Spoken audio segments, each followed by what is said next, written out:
होने जा रहे हैं। इसमें हमने आपसे कहा था, वादा किया था कि हम जितने जनप्रतिनिधि हैं उनका हम साक्षात्कार दिखाएंगे। इसी क्रम में आज हमारे साथ नगर पालिका के पूर्व वाइस चेयरमैन श्री मोती खान जी हैं। आइए उनसे मिलते हैं। मोती खान जी, इंडिया न्यूज़ लाइव में आपका स्वागत है। आपका भी तहे दिल से स्वागत है। इंडिया न्यूज़ लाइव के सभी एडिटर को, सभी पत्रकार बंधु को बहुत बहुत धन्यवाद कि फारबिसगंज के समस्या को आपने बराबर नियंत्रण जो है सोशल मीडिया के थ्रू जो है दिखाने और जानने का प्रयास करवाया गया है, और इसके लिए आप धन्यवाद के पात्र हैं। जैसा कि चुनाव का जो अभी समय चल रहा है, आपका और इंडिया न्यूज़ लाइव परिवार का एक ही उद्देश्य है कि शहर को किस तरह से हम लोग सुंदर और सुदृढ़ बनाएं। आशा है आपका पूर्ण सहयोग इसमें भी रहेगा। अब प्रश्न ये उठता है कि नगरपालिका में जो भी समस्या है उसके समाधान हेतु आपके मन में कौन से विचार हैं, किस तरह से आप नगरपालिका के समस्या को समझते हैं और उसका समाधान करना चाहते हैं, हमारे दर्शकों को ये बताएं। देखिए, सबसे पहले मैं पूरे शहरवासी का धन्यवाद और देता हूं कि उन्होंने अपने आशीर्वाद से हमें इस मुकाम तक पहुंचाया जी। मैं मैं उनका तहे दिल से शुक्रिया अदा करता हूं और दिल के गहराई से उसका अभिनंदन भी करता हूं कि इस नाचीज़ को इस मुकाम तक पहुंचाया। शहर में समस्या तो अनेक हैं, मगर प्रमुख समस्या फारबिसगंज शहर की है, जो सबसे पहला शहर को स्वच्छ और सुंदर बनाना। दूसरा समस्या है जल जमाव का। तो जब तक समुचित रूप से जल जमाव का समाधान नहीं होगा, या मास्टर प्लान के तहत हो, या सारे ड्रेनेज को जो है सीताधार से कनेक्ट कर करके प्रमुख नाला बना करके उसमें जोड़ा नहीं जाएगा, तब तक समाधान नहीं हो पाएगा। इसके लिए मैंने अग्रतर प्रयास किया है और अपने नगर परिषद के जितने दिन का सफ़र रहा है उसमें जो है मैंने भरपूर कोशिश किया है कि शहर को सुंदर और स्वच्छ रखें और अपने व्यवहार से सभी का दिल जीतें और अपने कर्म अपने से सभी के दिल में एक जगह बना कर रखें। इसलिए मैंने बहुत पूरा प्रयास किया है। हमारे मुख्यमंत्री का जो 7 निश्चय प्रोग्राम है उसमें जल जीवन हरियाली एक बहुत बड़ा प्रोग्राम है, जिसमें 22.30 करोड़ रुपए का सालाना स्कीम है, जिसके अंदर वो सीताधार भी आता है। लेकिन बदकिस्मती ये है कि सीताधार की स्थिति ये हो चुकी है कि इंक्रोचमेंट धीरे धीरे सीताधार को सिकुड़ता हुआ जा रहा है। ऐसा लग रहा है कि भविष्य में नगरपालिका में आप लोगों को बहुत जद्दोजहद करना पड़ेगा इस मास्टर प्लान में जल निकासी के प्रोग्राम के लिए। तो इसके विषय में कुछ बताइए कि सीताधार में जो इंक्रोचमेंट हुआ या फिर ऐसी समस्या लंबे अरसों से शहरवासी जान भी रहे हैं, उस पर आप क्या विचार रखते हैं? देखिए, इस संदर्भ में मुझे विशेष जानकारी नहीं है। सीताधार अगर बिहार सरकार की ज़मीन होगी या नगर पालिका की ज़मीन होगी, अगर कितनों भी बड़ा बलवान से बलवान आदमी हो, अधिग्रहण किए होंगे, ज़बरदस्ती कब्जा किए होंगे, तो उनको खाली करा लिया जाएगा। अगर शहर को पानी का, जल का, निकासी का समाधान निकालने की आवश्यकता होगी, ज़मीन अगर एक्वायरमेंट की भी बात होगी, तो शहर के सम्मानित नागरिक के साथ बैठ करके उसका समाधान कर लिया जाएगा। दूसरा, जल निकासी चमड़िया गोदाम होकर के एक रास्ता बनाया गया था विगत में। क्या इस विषय में भी आप कुछ कह सकते हैं? क्या वो सफल है या उसकी स्थिति क्या है?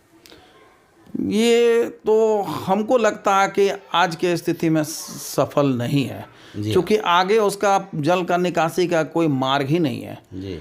चूँकि यहाँ से अगर मान ले देवरावा कॉलेज तक जाने के बाद जो है सब निजी भूमि वगैरह है और उसमें बहुत सारे जो है घर पक्का मकान वगैरह बन चुका है। ये समस्या का हमको लगता है जटिल समस्या है और समुचित व्यवस्था भी नहीं हो सकता। चलिए ठीक है। दूसरा समस्या हमारे यहाँ एक बहुत विकराल है, वो है ट्रैफिक जाम। ट्रैफिक जाम की समस्या इस कदर है कि सदर रोड को आप पटेल चौक से आप पोस्ट ऑफिस चौक के बीच में देखेंगे तो कभी कभी मुझे भी या सबको भी ऐसा एक थोड़ा सा स्पेस पास करने में आधा घंटा का भी समय लग जाता है। तो इसको कैसे दूर किया जाए आपके विचारों से? देखिए, प्रशासन के सहयोग से अतिक्रमण को मुक्त कराया जाए। जी हाँ। और यातायात बाधित न हो, उनके लिए सुगम व्यवस्था किया जाएगा। जी हाँ, ठीक है। दूसरा, ये अभी एक छोटी सी समस्या हमारे बीच पनप रही है फारबिसगंज में। आए दिन देखेंगे कि बहुत सारे लोगों की मोटरसाइकिलें चोरी हो जाती है घरों से, और इससे लोग परेशान हैं, त्रस्त है। अब हमारे नगर पालिका की जनता, इस पे कुछ कहना चाहेंगे आप? ये तो प्रशासन के काम है।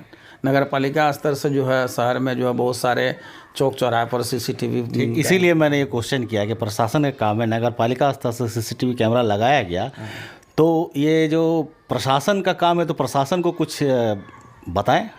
हाँ, उनके साथ समन्वय बना करके उनको दिशा निर्देश आपस में सब बैठ करके कि इस पर कंट्रोल कैसे हो, शहर सुंदर कैसे हो, शहर में जो है आपराधिक घटना पर कैसे रोक लगा जाए, उनके लिए हम अपने विचार दे सकते हैं।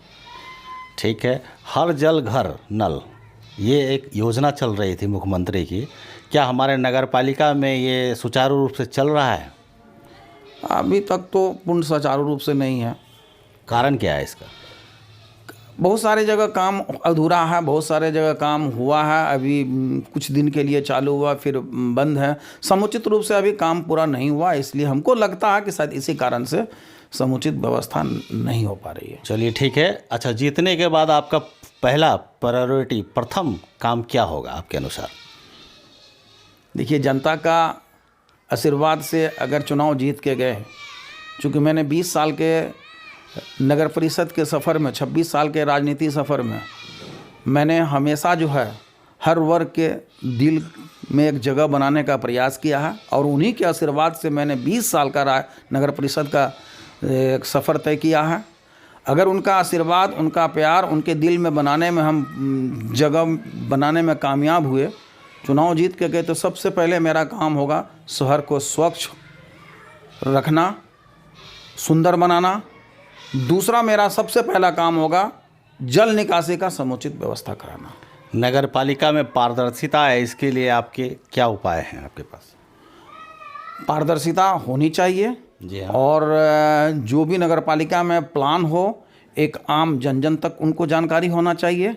और ज़रूरत पड़ने पे यहाँ के बहुत सारे सम्मानित नागरिक से और बहुत सारे शहर के गणमान्य व्यक्ति से, उनसे भी परामर्श करना चाहिए। चूँकि शिक्षा लेना और तजुर्बा किसी से जो है प्राप्त करना, जितनी कर लीजिए कम है। उनसे भी सहयोग लेकर के आगे विकास की ओर बढ़ने का प्रयास किया जाएगा। यानी कि आपका मुख्य एजेंडा विकास है, किस तरह से नगर पालिका को विकास में लाया जाए। ये थे हमारे सामने मोती खान जी, जिनके विचारों से आप अवगत हुए, और हमारी शुभकामनाएं हैं इंडिया न्यूज़ लाइव के द्वारा कि अपनी ये सफलता प्राप्त करे। इसके लिए धन्यवाद। हमारे चैनल के माध्यम से आप लोगों को क्या संदेश देना चाहेंगे? शहर के सम्मानित जनता को बोलेंगे कि अच्छे आदमी का चयन कीजिए, जी, जो व्यवहार कुशल हो, चरित्रवान हो, जो आपके बीच बेटा बन के रहे, न कि नेता बन के रहे। इसीलिए अच्छे आदमी चुन के जाएंगे तो शहर के विकास, शहर के स्वच्छ, शहर का सुंदर बनाने के लिए सपना को साकार करने का प्रयास करेंगे। धन्यवाद।